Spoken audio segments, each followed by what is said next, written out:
That lady is a temptress. She's a siren. She's Ooh, lured him she's into the rocks. I haven't heard that term in a long time. She's a harlot. Almost. She's well, harlot's bad, right? She's just powerful. Meghan's Netflix fairytale just crashed, and Joe Rogan's already serving the roast. After her teary-eyed moment made headlines, Joe called her out for what he called Oscar-worthy sobs. But was it all just an act? And did Netflix finally pull the plug? The drama is hotter than anything you've seen before.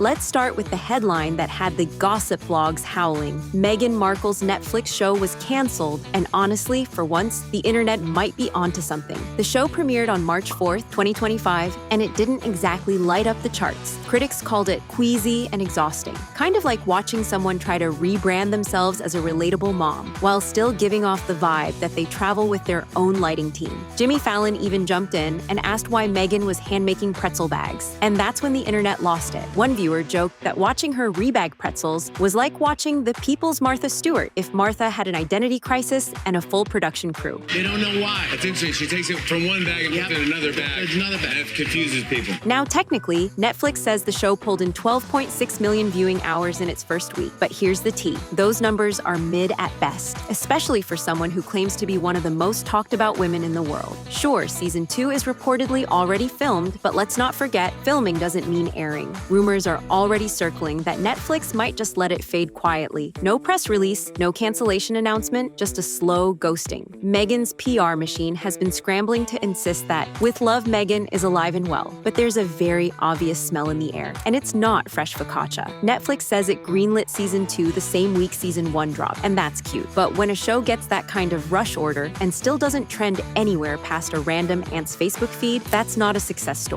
That's damage control. And the cherry on top is that Netflix had to step in and deny rumors that they were sending legal threats to a celebrity chef who criticized the show. That's how touchy this whole flop has gotten. Sure, one project technically was canceled. Pearl, Meghan's animated vanity piece from 2021, ended up never really finishing its run. Netflix quietly axed it when they decided kid content wasn't worth the PR migraines. But let's not pretend With Love, Meghan is in the clear. The show's still on air, yes, but is it safe? Let's just say there's a good chance Netflix is sharpening the axe as we speak. And with all that said, With Love, Meghan has to be the most insufferable TV show I've ever seen in my life. It's not as easy as you think, because even Pearl didn't go down without drama. A British author came forward claiming Meghan lifted the concept from her books and got zero response when she raised the issue. But while Meghan might be bad at confrontation, she's definitely good at something else, the tears. So Meghan showed up on Jamie Kern Lima's show in full relatable mom mode. With no makeup, an emotional monologue, and the names of her kids on her shirt, she sniffled, paused, wiped away a tear, and dropped a line about proving you're enough. And I guess on days that are hard, that's really grounding and affirming to remember. And then some days I'm just like, oh my gosh, what is this life? Touching, maybe to some, but to the rest of us, it felt like the same old page from Meghan's How to Cry on Camera playbook. Even body language analysts chimed in, noting her blinking sped up when talking about Harry. And of course, the tears kicked off yet another round of her favorite game, the Soft Life Olympics. Now make yourself cry. Yeah. Oh, I can do that so well. Oh my God, it's crazy. You're like, Meghan, one tear, left eye, go. Give me 3 seconds. With Love, Meghan isn't just a cooking show. It's an aesthetic hallucination. Think bees, edible petals, slow-motion tea pours, and Meghan twirling through her Montecito kitchen like a lifestyle guru who just discovered turmeric. And she literally ends the season by whispering, "Here we go, it's a business," like we know, because the entire show feels like one long infomercial for her cookware line. The internet wasn't buying it. Some critics found the vibe smug, detached, and totally tone-deaf in an era where people are literally budgeting gas money. But Meghan doesn't care. She's too busy microdosing wildflower honey and dreaming up ceramic spoon holders. And then came the dragging. British tabloids did not hold back. The Times called the show worse than smug and syrupy, which is saying a lot. The Telegraph said it was far worse than feared. Even the New York Post took a shot. Beautiful, but boring, vapid, and entitled. I am, and I'm not exaggerating, I'm not just saying this for rhetorical effect. I am physically nauseated watching that clip. What came next were memes all over the internet. TikTok exploded with parodies of her hosting style, stirring tea like she's discovering fire, whispering life advice while planting basil, and blinking meaningfully into the middle distance. If cringe was a genre, with love, Meghan would be its queen. And yet, somehow, Netflix went ahead and announced season 2. But before we start blaming the audience, let's remember, not everyone hated it. Some celebs and think pieces tripped over themselves to defend her. One op-ed spun the backlash as racist double standards disguised as critique. Others said the show was about romanticizing the ordinary. If ordinary means dipping your fingers into imported rose salt while talking about self-care in a $14,000 kitchen, sure. Now let's be real. Meghan Markle's Netflix career is hanging by a thread, and Joe Rogan is out here with scissors in hand. If you thought this was just another celebrity trying to rebrand with a cozy little cooking show, think again. Meghan might have stepped out of the royal palace, but apparently she walked straight into the line of fire, and Joe Rogan has been reloading since day one. Let's rewind a bit. Remember when Prince Harry was still pretending to be just Harry in the US? Yeah, Joe wasn't buying it. On the Joe Rogan Experience, Joe called him the Duke of Sussex, with all the sarcasm of someone mocking a guy who insists on being called captain at a costume party. You just can't keep faking it. It's too hard. And what was it about? A missed wreath. Seriously, Harry was apparently devastated that no one laid a wreath on his behalf at a memorial, and Joe couldn't think of a better opportunity to roast him. But it gets much better. Flashback to another episode, and Rogan was practically unrolling a conspiracy theory of his own. Meghan's the leader of a cult, he joked, and Harry's been taken. Not romantically swept away, but taken, as in emotionally kidnapped, separated from his royal squad, plopped into Los Angeles, and now wanders around friendless while Meghan builds jam empires and pretzel bags. And if that wasn't enough, in another episode, Joe straight up called Americans' obsession with royal families bizarre. Like, how are you gonna fangirl over the people whose ancestors colonized yours? That's the big distraction. That's the big distraction right there. There's a war room apparently in England where they're trying to figure out what to do. Oh, really? I heard did you hear about that? Fair point, honestly. He questioned why the US ever got into the royal hype to begin with. And Meghan, let's face it, has ridden that royal wave harder than anyone. Except now the tide's pulling back, and so is Netflix. Meanwhile, Meghan's also been busy with her lifestyle brand as ever. Imagine home teas, jams, and whatever else you can bottle and slap a cursive label on. It's sold out in 45 minutes, but critics still called it an identity crisis. Because when you go from Duchess to digital influencer to artisanal jam pusher, people start asking questions. Switching gears, Meghan Markle just announced her new lifestyle brand called As Ever, which is a little confusing because it used to be called American Riviera Orchard. Even Meghan's Instagram return was drama-packed.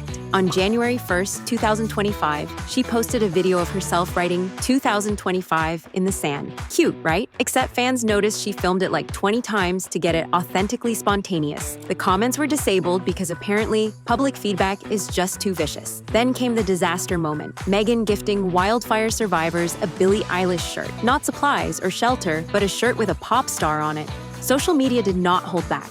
People called it tone-deaf, self-serving, and downright embarrassing. Honestly, it felt like a deleted scene from a bad reality show.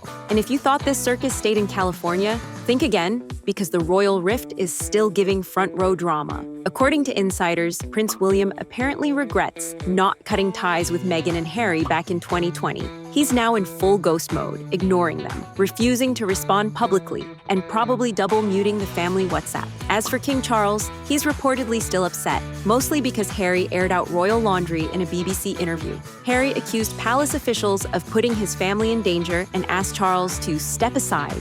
The king's reply was silence, and also allegedly calling the whole thing undignified and contrary to all basic decency. Even Prince William's ex-communications guy, Jason Knopf, jumped in, saying he's sad about the brotherly fallout. But let's be real, this is more than a little sibling beef. It's full-on Succession-era Shakespeare. So where does that leave Meghan? Stuck in LA, trying to turn tea leaves into relevance. Yes, some celebs still sip her Kool-Aid. Gwyneth Paltrow was like, sure, I'll be on your cooking show, probably while microdosing goji berries. Martha Stewart was curious, which is rich coming from someone who's built an empire by knowing better. Jose Andres praised her charity work, but then again, he praises a lot of people. Even YouTubers came to her defense when her podcast name, Confessions of a Female Founder, was accused of being copied. One creator called the plagiarism claim unlikely, which is basically influencer code for, yeah, probably copied, but let's be nice. Still, the media wasn't buying it. Fallon's pretzel joke is now practically folklore. TikTok blew up with the deepfake Meghan trend, spoofing her fake crying, over-polished speeches, and those suspiciously perfect beach videos. Fox News pundits, an eternal Meghan hater, Piers Morgan, refused to back down. Piers even said he wouldn't believe Meghan if she read him the weather report. Brutal, but also, have you seen her reading anything unscripted? British tabloids went in for the kill, calling her Netflix debut soulless, awkward, and PR in pastel lighting.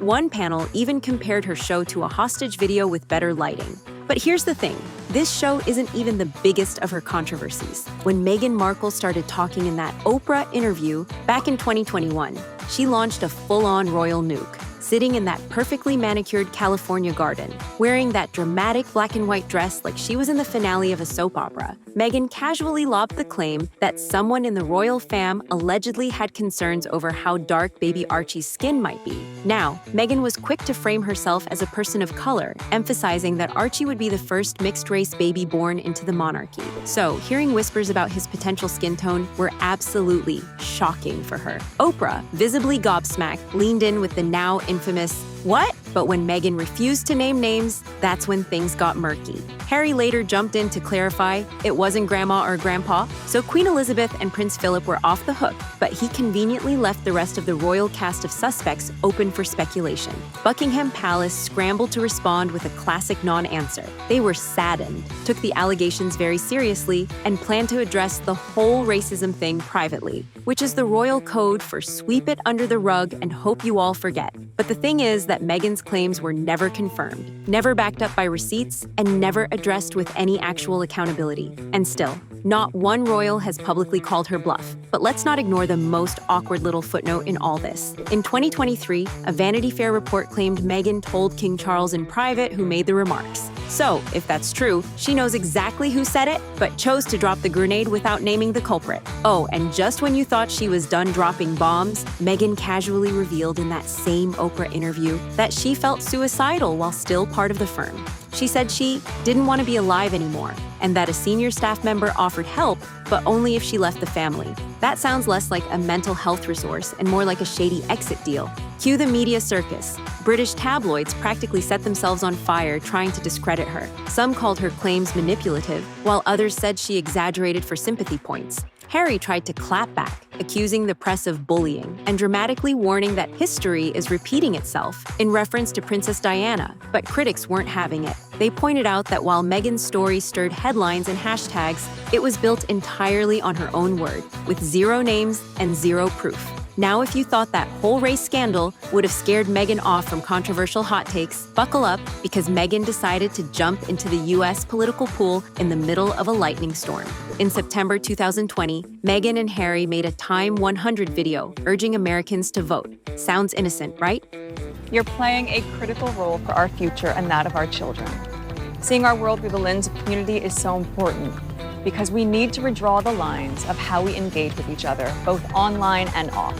Wrong. They called it the most important election of our lifetime and went on a rant about rejecting hate speech, online negativity, and misinformation. Except everyone could smell the anti-Trump energy through the screen. Meghan's not exactly subtle when it comes to her political leanings, and the fact that she didn't say vote for Biden out loud just made it more obvious. Buckingham Palace went into damage control again, reminding everyone that Harry was no longer a working royal and was basically just some guy with a Spotify deal at that point. Still, insiders were fuming. One even accused Harry of crossing the line. Meghan, of course, brushed off the backlash. According to her, it's not that she said anything wrong, it's just that people are twisting her words. In an interview with Fortune, she claimed, "If you listen to anything I actually say, it's not controversial. And if we squint hard enough, we might believe that rebagging pretzels is a revolutionary act too."